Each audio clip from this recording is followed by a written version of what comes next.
Sinibingelele nonke egameni lenkosi yethu uJesu sinamukele kwi-podcast yethu Amandla Ensindiso. Intshumayelo yethu namhlanje sizobe siyithulelwa umfowethu uMlondi Jula eshumayela phansi kwesihloko esithi ukuthembeka kukaNkulunkulu uma sivuma izono. Esuselwe encwadini ka1 John chapter number 1 verse 9. Sibabingelela abazalwane kule nkundla le Amandla Ensindiso podcast.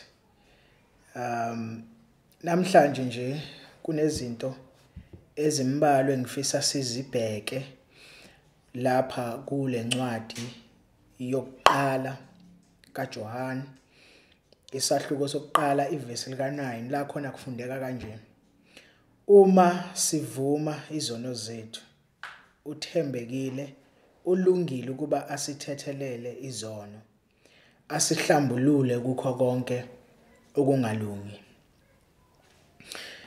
Lana makukuthi ubuka nje ingxenye yalesi sahluko lesi sokuqala, mawubuka kakhulukazi kusukela kuverse 5 kuya kuverse 10, uyabona ukuthi umpostoli uJohane la uchaza ubudlelwane beqiniso phakathi kwaKristu nathi sabazalwane, ukuchaza njengobudlelwane bokuhamba ekukhanyeni. Ebese ke sefika lapha ya kule verse eselifundile uverse number 9, efike khona eveza khona ukuthi enye indlela amakholwa ahamba ngayo ekukhanyeni iwukuvuma ngobuqotho ukona kwethu okukithi. Ila sifunde khona uma sizivuma izono zethu uNkulunkulu unjani, uthembekile ulungile ukuba asithethelele izono asihlambulule kukho konke okungalungi. Mawubuka uverse 5, uma nje ngizokunika nje isithombe saloko kwenzeka kulesi sahluko, uma ubuka uverse 5 uJohane uveza uNkulunkulu noJesu ebaveza njengokukhanya. Kuverse 5 kufundeka kanje, uthi nanti izwi esalizwa kuye sinishumayeza lona lokuthi uNkulunkulu ungukukhanya obumnyama abukho kuye nakanye. Lokhu siyakuzwa uJesu uJohane uqobo naye encwadini yakhe le yokuqala yevangeli eyiveza futhi into ecishe ifane nale, eveza uKristu njengokukhanya.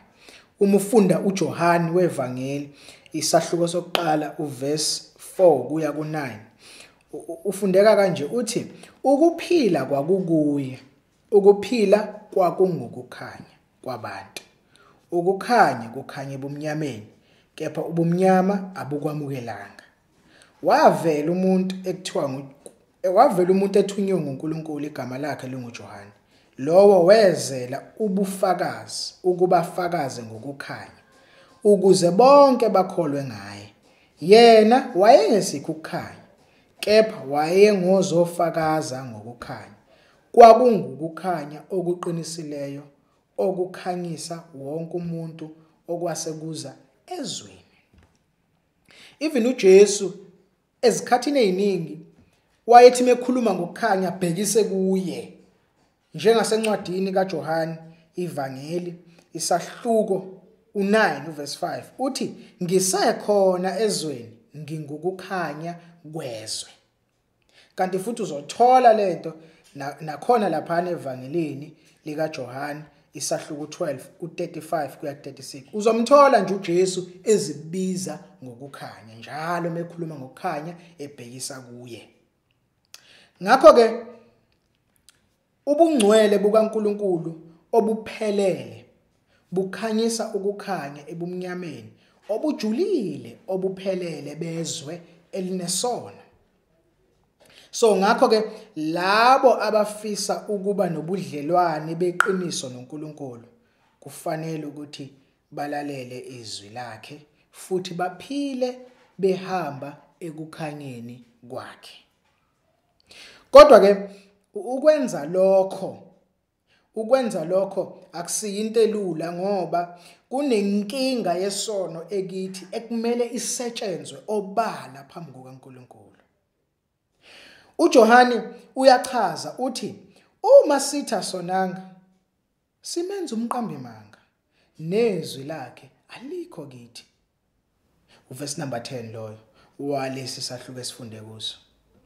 So ngakho ke indlela yokubhekana nesono ukuphenduka kuso futhi sisivume ngokusheshsha lapho sisibona. Uma kungenjalo icala liyosisinda kakhulu njengoba lenza kuDavide mawufunda incwadi amaHubo u33 uverse ka3 kuya ku5 la khona kufundeka kanje. Kwathi ngithule amathambo ami agoga ngokububula kwami usuku lonke, ngokuba imini nobusuku isandla sakho sasenzima phezukwami, uloya lwami loma njengokomisa kwehlobo. Ngasivuma isono sami kuwe, angisifihlanga isiphambeko sami. Ngathi ngiza ukuzivuma izono zami kuJehova, wena wathethelela icala lesono sami. So kunegama la uJohane masibuya kuleli verse eselifundile, kunegama lisebenzisayo ukuvuma okanye phecelezi to confess. Leli gama lisho ukuvuma okuphelele okuhamba nokuzisola. Uma sivuma izono zethu kuNkulunkulu, sivumelana naye uNkulunkulu ukuthi sephulile umthetho wakhe, ngakho ke sifanele ukujeziswa. Ukuvuma izono kuukuqaphela ukuthi sinephutha, sinecala. Ukuvuma izono kubhekana ngqo nokuphika kwethu isono. Kumele sithobeke ngokwanele ukuthi sikwazi ukuthi sithi Nkosi ngonile kuwe. Kumele sibe naleyo ntobeko yokukwazi ukuthi sithi Nkosi ngonile kuwe. Ngakho ke amakholwa ukuze akwazi ukuhamba ekukhanyeni nasebudlelwaneni bukaNkulunkulu, kufanele azimisele ukumvumela uNkulunkulu, abhekane nezimpilo zawo ngokuphelele. Kubalulekile ukuthi ngicacise la ukuthi ngesikhathi sokusindiswa kwethu mhla sishinyeziwe ivangeli sase siyaphenduka, zonke izono zethu zathethelelwa siphambanweni kwaba kanye. uJesu wakhokha inhlawulo yezono zethu kwaba kanye kuphela. Incwadi yabaseFesu isahluko sokuqala uverse number 7 uthi ukuze kutuswe inkazimulo yomusa wakhe asiphe wona ngesihle ngaye othandiweyo, esinokuhlengwa kuye ngegazi lakhe, ukuthethelelwa kwezono ngokwengcebo yomusa wakhe. Incwadi yabaseRoma sahluko 5 iverse lika 6 kuya ku11. Kepha uNkulunkulu uyabonakalisa ukusithanda kwakhe ngalokho ukuthi siseyizoni uKristu wasifela. Ngakho kakhulu sesilungisisiwe ngegazi lakhe, siyakusindiswa ngaye olakeni, ngokuba uma sathola ukubuyisana noNkulunkulu ngokufa kwendodana yakhe, siseyizitha ikakhulu siyakusindiswa ngokuphila kwayo, sesitholile ukubuyisana. Kepha akusikho lokho kuphela, kodwa sizibonga futhi ngoNkulunkulu ngeNkosi yethu uJesu Kristu, esesamukelisiwe ngaye ukubuyisana. Ungabuka futhi namaHebheru isahluko 10 iverse lika 1 kuya ku 18, ngeke silifunde ngoba lide. So wonke lamavesi acacisa ukuthi ngemuva kokuthi sibekwe uphawu ngegazi lesivumelwano sikaKristu Jesu, akukho esingakwenza okungasivimba ukuba singabikho ezulwini. Zonke izono zethu zesikhathi esedlule, isikhathi samanje nezesikhathi esizayo zathethelelwa ngegazi likaJesu Kristu kwaba kanye. Ngakho ke ngithi ngicacise lokho ukuthi yebo uJesu wasikhokhela izono zethu kwaba kanye. Kodwa ke noma kunjalo izono zethu zikhokhelwe uJesu kwabakanye. Izono zethu zayizolo ezanamhlanje nezakusasa. Kodwa noma kunjalo, uJesu yena qobo lwakhe wafundisa, mhla efundisa abafundi bakhe ukukhuleka, ukuthi amakholwa kumele aqhubeke afune intethelelo kaNkulunkulu insuku zonke. Incwadi kaMateyu isahluko 6 ivesi lika 12. Usithethelela amacala ethu njengalokho nathi sibathethelela abanecala kithi. Ngoba noma sisindisiwe bazalwane, kodwa siyaqhubeka siyageja umaka. Siyaqhubeka siyona phambi kaNkulunkulu. Ukona kuyinto ekithi. Ngakho ke ngenxa yalokho uJohane uthi uma sizivuma izono zethu uthembekile futhi ulungile futhi uyosithethelela izono zethu futhi asihlanze kukho konke okungalungi. Izono ezisobala nezivunyiwe kuNkulunkulu ngeke zisivimbe ukuthi sihambe ekukhanyeni okumsulwa kobudlelwane bangempela noJesu Kristu noNkulunkulu. Ngakho ke bazalwane, okokuqala kumelwe ukuthi sizimisele ukuvuma izono zethu njengokusho kukaDavide kwincwadi yamaHubo u51 kuya ku53 ivesi lika 3. Uthi ngokuba ngiyazazi iziphambeko zami, uDavide la uyavuma uthi ngokuba ngiyazazi iziphambeko zami nesono sami siphambi kwami njalo. Uma bazalwane sizama ukusifihla nokusiphika isono sethu, siyalimaza ubuhlobo bethu esinabo noNkulunkulu. Incwadi yeZaga 28 ivesi lika 13. Ofihla iziphambeko zakhe akayikuphumelela, kepha ozivumayo azishiye uyakuthola umusa. Incwadi yeZenzo 3 ivesi lika 19, intshumayelo kaPetro. Uthi ngalokhu phendukani niguquke ukuba kuhlangulwe izono zenu. So ngakho bazalwane niyabona ukuthi kuyinto ekumele siyenze noma ngabe uJesu wasifela kwabakanye, kodwa kuyinto ekumele siyenze ukucela intethelelo kuNkulunkulu, ukuphenduka sivume izono zethu kuNkulunkulu ngoba ukona kukithi siyageja umaka ngezikhathi zonke. Ngakho kumele sicele siguquke sicele intethelelo ukuze ubudlelwane bethu esinabo noNkulunkulu bube obunempilo. Ngezinye izikhathi ke kuyenzeka bazalwane ukuthi kungase kudingeke sivume izono zethu kulabo esisondelene nabo. Kungaba ukuthi sonile ilunga lomndeni, kungaba ukuthi sonile sisebenza nabo, kungaba ukuthi sonile abazalwane sinabo kuKristu. Nalapho umbhalo uyasifundisa ukuthi sivume izono zethu kwamanye amakholwa futhi sifune intethelelo kulabo esibazwise ubuhlungu.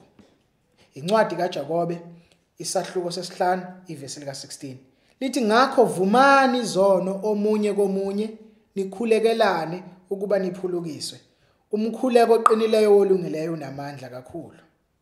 Incwadi kaMateyu isahluko sesi5 23 kuya ku25 ufakazela lokhu uthi ngakho ke nxa uletha umnikelo wakho ealtar ukhumbula lapho ukuthi umfowenu unamagqubu nawe.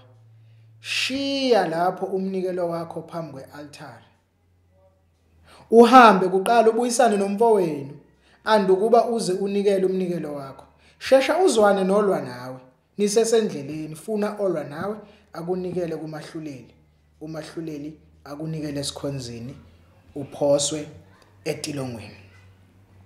Incwadi yabaseFesu 4 ivesi ka32 uthi maniphathane ngobumnene nihawukelane nithethelelane njengalokho noNkulunkulu wanithethelela ngoKristu. Ngakho ke bazalwane ukugcina noma yibuphi ubudlelwane obunempilo, obunothando, obuseduze kuyaphoqa futhi kuyadingeka ukuthi kube khona ukupha nokwamkela intethelelo. Ngoba yile ndlela eyenza ubudlelwane busebenze noma bube nempilo. Ubudlelwane bethu noNkulunkulu nabanye abantu uma sicasula omunye silungisa ubuhlobo bazalwane ngokuthi sivume ukwahluleka kwethu futhi sibese siyacela intethelelo. Kukhona nje amanye amagama engifuna siwabuke la kule verse eselifundile, amagama ashiwo uJohane engicabanga ukuthi abalekile. Uthi uNkulunkulu uthembekile futhi ulungile. Lamagama ashiwo uJohane la ku verse 9 achaza ubunjalo bukaNkulunkulu. Igama elithi uthembekile noma phecelezi faithfulness lisho ukubonakaliswa kothando liqinile noma ukwethembeka. Ngakho uJohane uveza ukuthi uNkulunkulu akasoze asilahla. Uma siza kuye sizithoba sivuma izono zethu, uNkulunkulu akasoze asilahla. Singahlala sithembele othandweni lakhe olungaguquki kanye nentethelelo yakhe. Ilokho esikuzwa lapha yakuncwadi kaIsaiah isahluko 55 ivesi lika 7 lakho nethi lapho siphendukele enkosini uyoba nomusa kithi futhi asithethelele ngokukhululekile izono zethu. uNkulunkulu lo ubunjalo bakhe uthembekile ukuthi akusithethelele izono zethu. Sibese sibuka ke leli gama elithi ulungile phecelezi he is just. Lisho ukuthi ulungile ngokwahlulela okulungile okungenalo ubandlululo olungena kwenzela noma olungena nkohliso. uNkulunkulu uthembisile ezweni lakhe ukuthi uma sizivuma izono zethu uthembekile ulungile. Ngakho ke singamethemba ukuba uzosethethelela izono zethu futhi asihlanze kukho konke okungalungi. Ngakho singamethemba bazalwane. Ngifuna ukuvala ngamazwi kaPawule kwincwadi yabaseRoma isahluko sesithathu ivesi ka26. Uthi ekubekezeleni kukaNkulunkulu ukuba kubonakaliswe ukulunga kwakhe esikhathini samanje ukuze yena abe ngolungileyo, abe ngumlungisisi walowo okholwa ngoKristu Jesu. Bazalwane, nanka amazwi. Lawa amazwi kumele abe inkuthazo. Akabe inkuthazo ebudlelwaneni sinabo noNkulunkulu, ohambweni esinalo noNkulunkulu. Akasikhuthaza ukuthi ezikhathini eziningi yebo siyageja kunezono esinazo ezibulimazayo ubudlelwane bethu esinabo noNkulunkulu. Kodwa lamazwi akasikhuthaza ukuthi noma kunjalo noma sona kaninginingi, kodwa uma sizithoba sivuma izono zethu, yena wethembekile ukusixolela ebese yasihlanza. Amen. Sibonge kakhulu kumfowethu uMlondi okuyena othatha isikhathi sakhe namhlanje ngokuthi asikhonze ngokusishumayeza. Sibonge kakhulu nakunina nonke enisilalelile. Intshumayelo kanje ziyatholakala ku Spotify na ku YouTube Amandla Ensindiso Podcast. Amen.